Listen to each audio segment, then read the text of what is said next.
ஒன்று நாளாகமம் அதிகாரம் 5. ரூபன் இஸ்ரவேலுக்கு முதற் பிறந்த சேஷ்ட புத்திரன். ஆனாலும் அவன் தன் தகப்பனுடைய மஞ்சத்தை தீட்டுப்படுத்தினபடியினால் கோத்திரத்து அட்டவணையிலே அவன் முதற் பிறந்தவனாக எண்ணப்படாமல் அவனுடைய சேஷ்ட புத்திர சுதந்திரம் இஸ்ரவேலின் குமாரனாகிய யோசேப்பின் குமாரருக்கு கொடுக்கப்பட்டது. யூதா தன் சகோதரரிலே பலத்ததினால் ராஜாதிபத்தியம் அவன் சந்ததியில் உண்டானது. ஆகிலும் சேஷ்ட புத்திர சுதந்திரம் யோசேப்புடையதாயிற்று. இஸ்ரவேலின் முதற் பேரான ரூபனின் குமாரன் ஆனோக்கு, பல்லு, எஸ்ரோன், கர்மி என்பவர்கள். யோவேலின் குமாரரில் ஒருவன் செமாயா, இவன் குமாரன் கோக், இவன் குமாரன் சிமே, இவன் குமாரன் மீகா, இவன் குமாரன் ராயா, இவன் குமாரன் பாகால், இவன் குமாரன் பேரா. ரூபனீரின் பிரபுவான இவனை அசீரியா ராஜாவாகிய தில்காத் பில்நேசர் சிறைபிடித்து போனான்.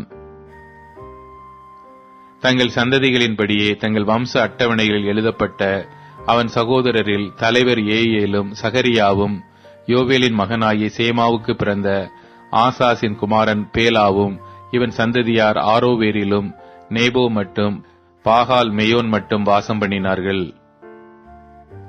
கிழக்கே ஐப்பிராத்து நதி தொடங்கி வனாந்தரத்தின் எல்லை மட்டும் அவர்கள் வாசம் பண்ணினார்கள். அவர்கள் ஆடு மாடுகள் கீலேயா தேசத்தில் மிகுதியாயிற்று. சவுலின் நாட்களில் ஆகாரியரோடு அவர்கள் யுத்தம் பண்ணி தங்கள் கையால் அவர்கள் விழுந்த பின் அவர்கள் கூடாரங்களிலே கீலேயாத்தின் கீழ்ப்புறமெல்லாம் குடியேறினார்கள். காத்தின் புத்திரர் அவர்களுக்கு எதிரே பாசான் தேசத்திலே சல்கா மட்டும் வாசம் பண்ணினார்கள். அவர்களில் யோவேல் தலைவனும் சாப்பானும் அவனுக்கு இரண்டாவதுமாயிருந்தான். யானாயும் சாப்பாத்தும் பாசானில் இருந்தார்கள். அவர்கள் பிதாக்களின் வீட்டாராகிய அவர்கள் சகோதரர் மிகாவேல், மெசுல்லாம், சேபா, யோராயி, யாக்கான், சீகா, ஏபேர் என்னும் 7 பேர். இவர்கள் ஊரிக்கு பிறந்த அபியேலின் குமாரர். ஊரி என்பவன் யெரோவாவுக்கும், யெரோவா கீலேயாத்துக்கும், கீலேயாத் மிகாவேலுக்கும், மிகாவேல் எசிசாயிக்கும், எசிசாயி யாதோவுக்கும், யாதோ பூசுக்கும் குமாரராயிருந்தவர்கள். கூனியின் குமாரனாகிய அப்தியேலின் மகன் அகி அவர்கள் பிதாக்களின் வீட்டு தலைவனாயிருந்தான்.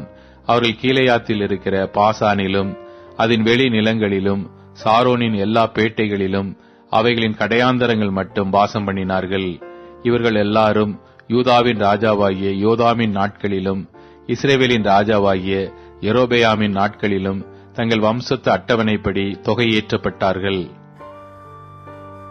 ரூபன் புத்திரரிலும் காத்தியரிலும் மனாசேயின் பாதி கோத்திரத்தாரிலும் கேடகமும் பட்டயமும் எடுத்து வில் எய்து யுத்தத்திற்கு பழகி படைக்கு போகத்தக்க சேவகர் 44,760 பேராயிருந்தார்கள்.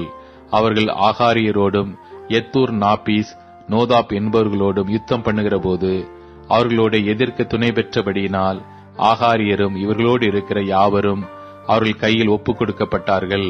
அவர்கள் யுத்தத்திலே தேவனை நோக்கி கூப்பிட்டு அவர் மேல் நம்பிக்கை வைத்தபடியினால் அவர்கள் விண்ணப்பத்தை கேட்டருளினார்.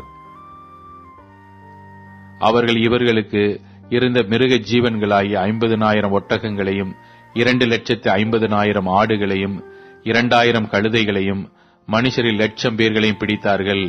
யுத்தம் தேவனால் நடந்தபடியினால் அநேகர் வெட்டுண்டு விழுந்தார்கள். தாங்கள் சிறைப்பட்டு போகும் மட்டும் இவருடைய ஸ்தலத்திலே குடியிருந்தார்கள். மனாசேயின் பாதி கோத்திரத்து புத்திரரும் அந்த தேசத்தில் குடியிருந்து பாசான் தொடங்கி பாகால் எர்மோன் மட்டும், செனீர் மட்டும், எர்மோன் பர்வதம் மட்டும் பெருகியிருந்தார்கள். அவர்கள் தங்கள் பிதாக்களின் வீட்டு தலைவராகிய ஏபேர், ஈஷி, ஏலியேல், அஸ்ரியேல், எரேமியா, ஒதாவியா, யாதியேல் என்பவர்கள் பராக்கிரம வீரரான மனுஷரோடும் பேர் பெற்ற தலைவருமாயிருந்தார்கள். அவர்கள் தங்கள் பிதாக்களின் தேவனுக்கு துரோகம் பண்ணி தேவன் அவர்களுக்கு முன்பாக அளித்திருந்த தேச ஜனங்களின் தேவர்களை பின்பற்றி சோரம் போனார்கள்.